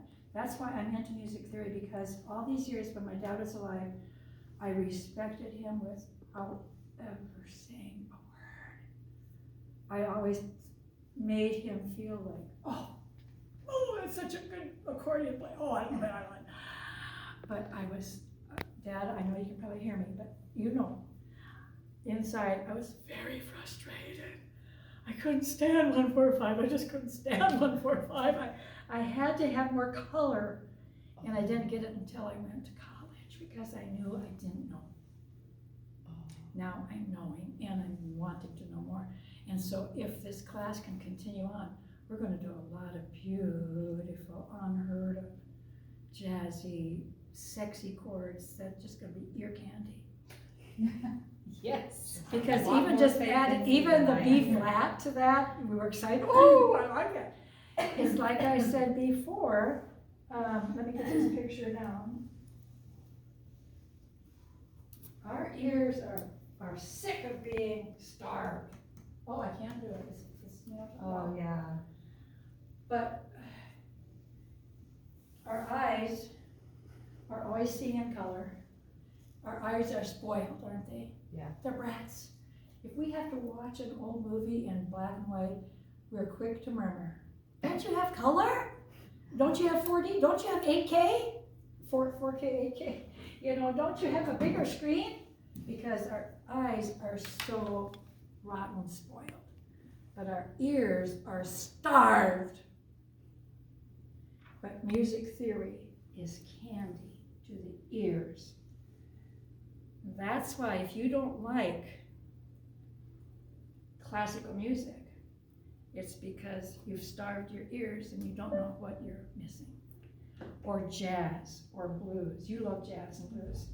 Do you listen to it quite a bit? Yes, often, yeah. Okay, so your ears are well treated, right? She's got music snob. We have a music snob in the class. That's right. But wait till she starts playing the jazz. Okay, so now, next lesson we will work on note recognition and composition. We will review the 88 piano keyboard in notation or sheet music. Plus we'll play the notes out in the keys, and then we'll compose a simple song. So next week you will be composing a song. Wow. Girls, I don't know how many lessons are in me. I really don't. I think at one time I said maybe we'd go 10 lessons. But that is like a mother and a child. The child has a tricycle, and the dad says, guess what, Johnny? It's time for you. You're tall enough and you're strong enough. We're going to take the wheels off the trike, and you're going to go down with just, you know. And the mother's there. I'll run as fast as I can. Here, Johnny, I'm going to hold you up. Oh, here we go, Johnny. Oh, he's wobbling. Oh, there he goes. So that's what we're doing here. I want to be the mother on your bikes. Pushes you a little bit. But I need somebody to push me because, like I said, we're learning together. So I'm not the be-all, end-all, answer-all because I don't know some of these things. But I want to see, I want to hear your creations. I want to hear you, I want to see you blossom and hear your beautiful sounds. And guess what? You have the tools with the circle of fifths. You have all access to all of the notes and all of the scales of the major scales. Not the minor yet, but you know that it's related. You don't know. Your question was, how do you make a major scale into a minor scale? In that question box. The answer is on the third degree if it's a natural minor. Let's take C minor, make C minor scale. So it's the third degree, or the third one, is minor. So it's C, D, E flat, bum, bum, bum, and keep going. And then just keep it like a major scale. Dun, dun. No, just keep the I just can't do it upside down. Am I doing minor? Yeah. I can't do it upside down. Let me turn it around. Okay. Oh, yeah, I guess I can come here. Well, I can turn the key. No, you don't have to. Here, just move. Okay. Thank you. So, to answer your question from 2 weeks ago, I think it was, or 3. So the C major scale is this. And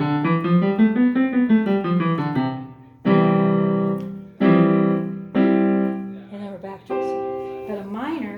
have to take this third degree and flatten it.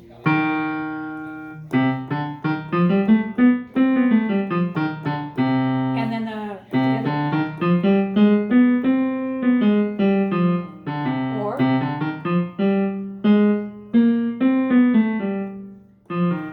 there are three different versions. I love the minor scale. I love the harmonic the best. So, did you learn quite a bit today? Yes. Yes. But you can do the inversions too. So C, E flat, G, E flat, G C, G C, E flat. It's not hard. You just remember that third degree. So that answers your question back there on that. Yeah, that's great. It has we have two more minor scales too. Did you want to watch the thing about how this lady took this company, Warner, and shut them down from any more royalties, and people got their money back because she found out that they were just assuming that they were the original copywriters. Sure. Well, it's new. And Andy, will you be our techie guy? Just a minute, we're gonna have a closing prayer. I said the opening, who wants to say the closing prayer? I can. Okay. And don't shut it off right after that, because I want to say a few words after that. Our dear Heavenly Father, we express our gratitude today for the things that we have been learning that have been so valuable and beyond our knowledge before this day. We always find it a great privilege to learn new things, and especially those things that will help us to grow and improve. And we express our great gratitude for Cheryl. We thank thee for blessing her, that she could become well, and that she has such a desire to impart this information to any who's willing to learn. Ask for thy blessings to be with her as she continues with her example. We love thee so very much and offer this prayer in the name of Jesus Christ. Amen. Amen. Thank you. That was a wonderful blessing. Thank you. And thank you for sustaining me in prayer, girls. I know you did. Help me out with my callings that I couldn't be here to do. Andy, will you come up here with the camera on? I want to honor you. Do you want me to film you? You sure can. You can if you want to, yeah. Okay, front and center. I love it. Andy's a great friend. And can you tell what's happening in your life since you joined the church about a month ago? Let me get myself out of the way. When did you join the church? It was January 28th. I remember because I played for that baptism. Think so. It was January 28th. Yeah, then we got baptized. After that, we went to the temple. We got excited. Then we got our calling to become a teacher, and me and my wife were excited, honestly.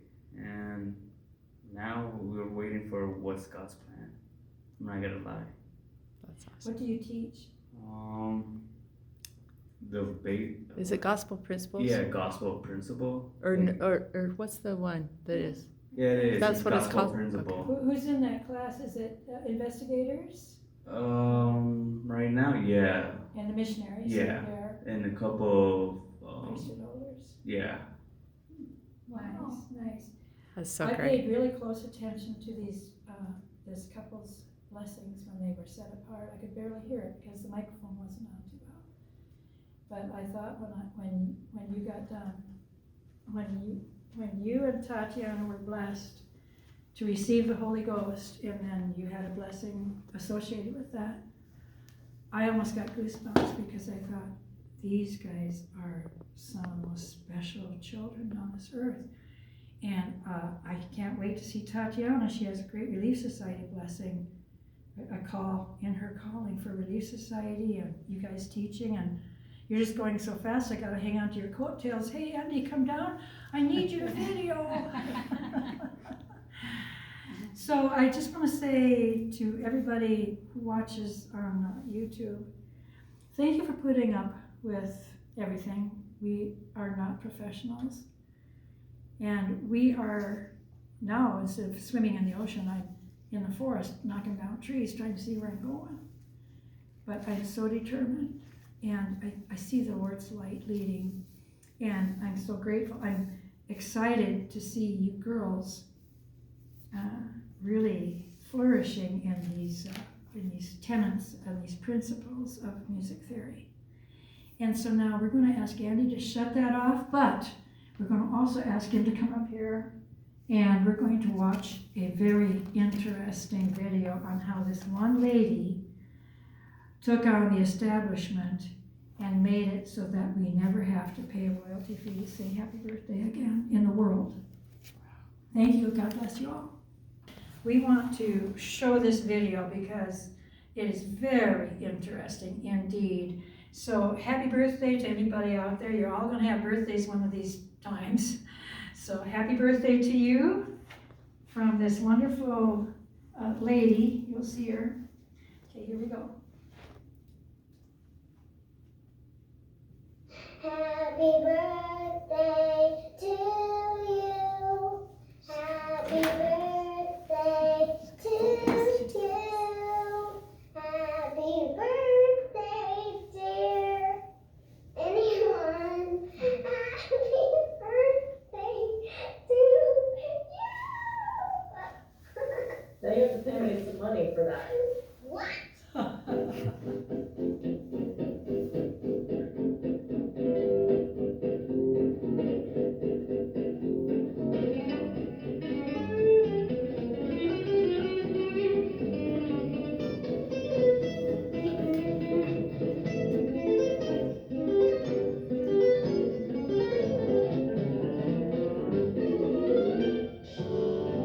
Kind of a bizarre music lawsuit to tell you about now. A filmmaker sued Warner Music after being charged more than $1,000 for using Happy Birthday in a documentary. I was doing a film on Happy Birthday, and in my research, I discovered that Warner Chappell might not own the song, and that, to me, really struck a chord because there's something really wrong with that. Those licensing fees earned Warner Chappell an estimated $2 million a year. You know, a lot of people were duped into thinking that they did have to pay for the song when in fact they didn't. What made you think that you could take them on? I'm Jen Nelson.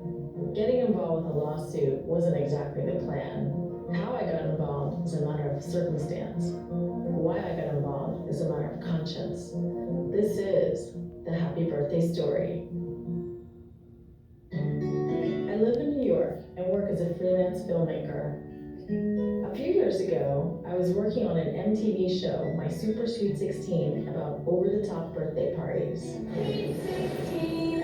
I'm turning 16. The experience of filming those birthday parties allowed me to think about birthdays in a way I've never thought of before.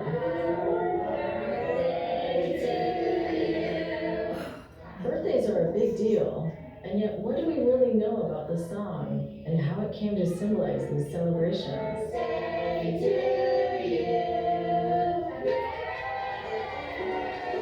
Do you know who wrote the Happy Birthday song? I think George Washington wrote the Happy Birthday song.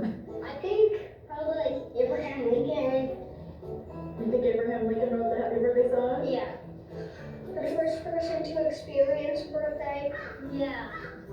I thought these unanswered questions would make an interesting topic for a film.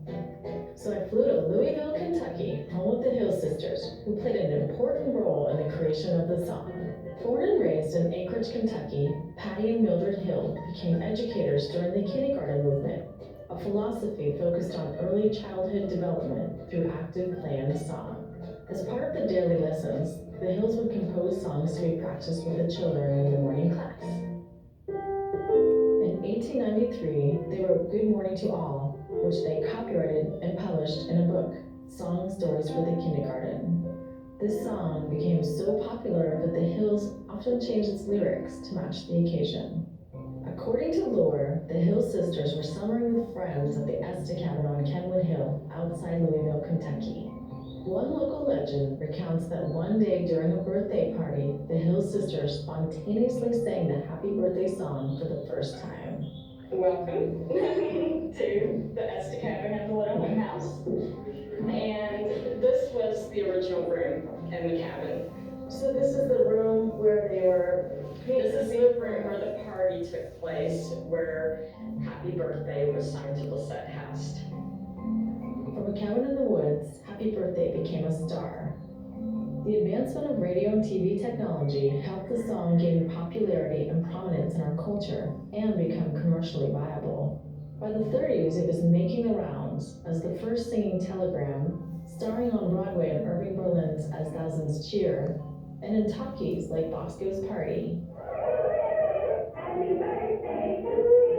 And the song remains timeless. From Marilyn Monroe's legendary performance to Amy Winehouse's in the recent documentary Amy.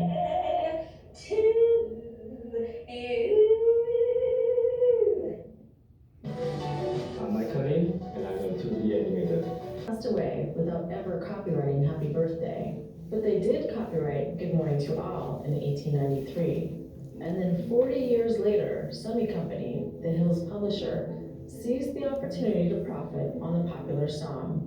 In 1935, they registered several piano arrangements of Happy Birthday and charged license fees to anyone who used the song.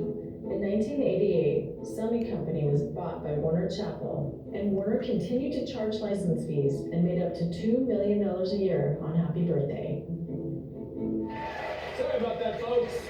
It turns out you cannot sing Happy Birthday to Happy Birthday, even on Happy Birthday's Happy Birthday. Because Warner Music contentiously owns the copyright to the song and has been earning millions from people celebrating their birthdays for a quarter of a century. Don't believe these people are serious about protecting their intellectual property? Marilyn Monroe sang it to President Kennedy, and 1 year later, they were both dead.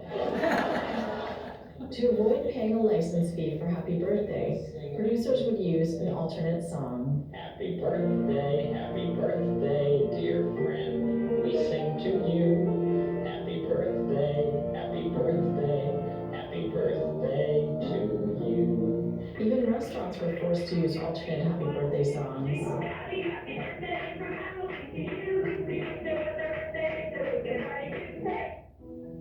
I paid $1,500 for a license to be able to use the song in my own film about Happy Birthday. I did what I was supposed to do, but what I discovered in my research was a dark side to this happy tune.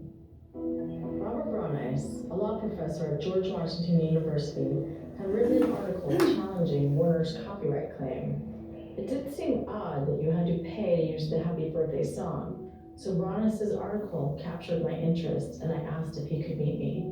What intrigued me was that part about melody first published in 1893, copyrighted in 1935. It seemed like such a long time between those two dates. How did that happen, right? So that's actually solving that little legal puzzle was what first got me interested. Warner Chappell claims they own it, and although people may be surprised to learn that, once they see a big corporate name behind it, they may think, well, I didn't know, but I guess it is. Warner Chappell says it is. And I think it turns out that it isn't. Brauneis' argument shifted my perspective. Was it possible that Warner didn't own the copyright? And if that was true, how could they get away with charging license fees for a song they didn't own? This idea was shocking to me. I felt like I had to uncover the truth, not just for me, but for the whole world. I took the facts to my lawyer, Randy Newman. It was obvious to me that they took a copyright to sheet music and over the years expanded it to owning the song when they never owned the song and never even claimed to own the song when they filed the copyright. But as time passed and memories fade, and there was nobody alive to say really what happened, they just took ownership of the song. I brought research to Mark Ripken, who specializes in class actions and presented him with the evidence. My colleague Randy Newman called me and told me that he had a case he thought I would be very interested in and asked if I would take a look at it. So when I looked at the evidence he put together, I was impressed and I thought it was a case that I would be very interested in participating in and hopefully we could help out. Once Mark and Randy were on board, we were on a mission to save Happy Birthday. It became a true detective's journey to uncover the historical facts to support our case. We had to go back in time over 100 years. After months of research, we felt confident that Warner did not have a valid claim to the copyright, and we were now in a position to challenge them. I had no idea that we would end up on this path, but there was no turning back. It was time to file. On June 13, 2013, I filed a lawsuit against Warner Chappell challenging our copyright claim to the Happy Birthday song. We're filing the first complaint ever in history that will seek to challenge the validity of the copyright to Happy Birthday to You. We're going to make history. Let's see what happens. The day we filed, the phones were ringing off the hook. Hello? Yeah, is this something that you guys are thinking about doing soon? Is this for tomorrow's newspaper? Okay, if you want a comment interview or whatever, on your own. Well, this is just it's a song that was created by the public, it belongs to the public, and it needs to go back to the public. Okay, thanks, bye. So that was a reporter from the New York Times. Oh, look at that. Lawsuit for the Asians. Good Morning to You Productions have sued in federal court. Nelson is fuzzy. She claims it expired. Part of the class action. Folks, this is a shameless cash grab. Can you just fork over the money and not have to deal with this entire legal fight? Well, that's the problem. Do you think you're going to be successful, or what do you hope for? I believe that copyright should work to protect you, and when it works against you, I think that's an issue. Brilliant, well, thank you very much, and good luck once again. Okay, thanks so much. Take care, bye. Bye. You're gonna be really blown away by this as soon as press. Responded with a motion to dismiss, an attempt to convince the judge to terminate the litigation. On October 7, 2013, we flew to LA for the hearing on Warner's motion. I think it should be an interesting proceeding. I think the judge is very interested in the case, and that's always a good thing for us. That he wants to hear us is an unusual thing, which is a good thing for us. So I think we should have a pretty interesting and hopefully successful day. Ditto. We were about to find out if the judge would allow us to challenge Warner Chappell's copyright claim. I think it went as well as we could have expected. He was prepared. He read the material. He knew what he wanted to clarify. He asked all the pertinent questions that I wanted to ask, and he got pretty good answers. The judge decided in our favor and agreed we had a valid claim. We can now move forward and focus on our fight to liberate Happy Birthday. To me, what matters is what do the applications say? What do the registration certificates say? What are the deposit copies? What do they have? They have nothing. We flew home to New York and began discovery, a process where each party begins to understand the opponent's side and the facts that support their position. But Warner's position was challenging. The problem is that the defendants really only have one argument, and that's that what they say the registration certificate isn't what the registration certificate is. The best evidence they have now is they've got sheet music that has the words in it, but they can't tell us who wrote the words, when they were written, or how they acquired them. He's never thought anyone would challenge him. Well, nobody has. After discovery, the dispute focused on whether the copyright registration certificates Sony received in 1935 actually covered the song. We believe that they did not, while Warner argued that they did. It was our job to prove that Warner was wrong. Our hearing was scheduled for spring 2015. We had done everything we could do for Happy Birthday. Now it was time to wait for the judge's decision. So what if I told you that to use the Happy Birthday song in a movie or radio, you had to pay for it? What do you think about that? That's just dumb. I think the song should be for everyone because every day it's someone's birthday. Everyone sings it. Everyone uses it. Plus it's free. But it's not free. It's not free yet. This is pretty big news here. Yesterday, a federal judge ruled that the Happy Birthday song is now public domain.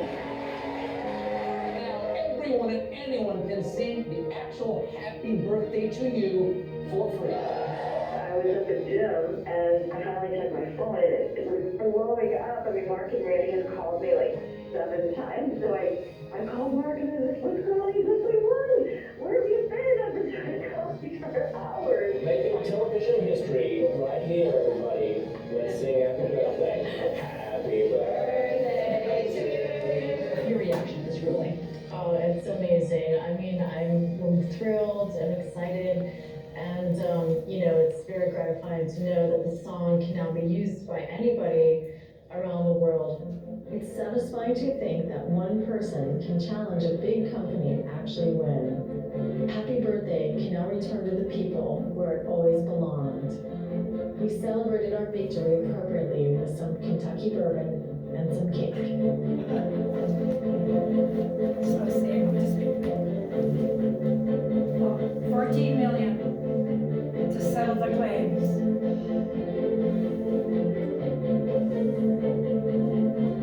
Wow. I just want to say one more thing. I don't have the mic, but I don't need it. Is the film still going on, huh? Why don't you girls write a song to be played next week? It can be in any key. It doesn't have to have lyrics, but it would be nice to have some lyrics. I think Happy Birthday to You has about 20 syllables or 20, it's just very, and look at the millions of dollars flying, and look at the billions, trillions, killions over the past century. How many times has that song been sung throughout the world? And you might be sitting on some money, honey. That's why, I'm an occasion composer. Someone comes to me and say, I'm having a 50th wedding anniversary, or I'm having a birthday, or so-and-so passed away, or we're having a celebration, or there's this political convention, or can you do a skit for this jingle? That's where I create. Do I like to?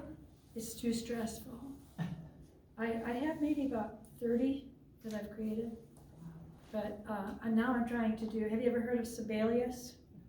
I have Sibelius, and a lot of the things, in fact I saw one, if I didn't have Sibelius, I could not give you some of these handouts. I've input all of these notes and put all the note heads in there for you too, using that program, Sibelius. What Sibelius does is you're the composer, and it will do, and once you learn the curve, it's got a lot of flaws. But I've been at it for quite a few years, and so I can write my own sheet music, and I love doing that. Or I can transpose a song, or I can, do stuff with it. But there's a big learning curve. But you both have people in your families who are musicians, and you can get a student discount for it if they're willing to do it. It's really, I would encourage everybody to get Sibelius, who's a serious musician, or Dorico is, people who used to work for Sibelius got a little frustrated. They left and started Dorico, and I can't tell you much about it, except a lot of people have switched, and supposedly it's really good. Have you heard of DAWs, digital audio workstations? There's everything. You would not believe the world that we're in right now. It's so mind-boggling. They said in the latter days, be right before Christ comes, the earth is going to, because he is the epitome of light and truth, as he comes closer, that's when we have the explosions of all of this intelligence and creativity, just like in the Renaissance at the time that he appeared to Joseph Smith. So he's bringing light and truth, all these laws that govern all of these things. And the prophets and apostles have said that this is the dispensation of time where everything will be made known. We are so blessed because everything will be made known. And some of the things we won't be able to understand until the life to come. But I'm saying we are living in such an explosion of knowledge and opportunity and creativity. So anyway, I could go on forever. It's already almost 12:30. I can smell those potatoes. Andy, are you getting hungry? Yes, we need to go. God bless everybody.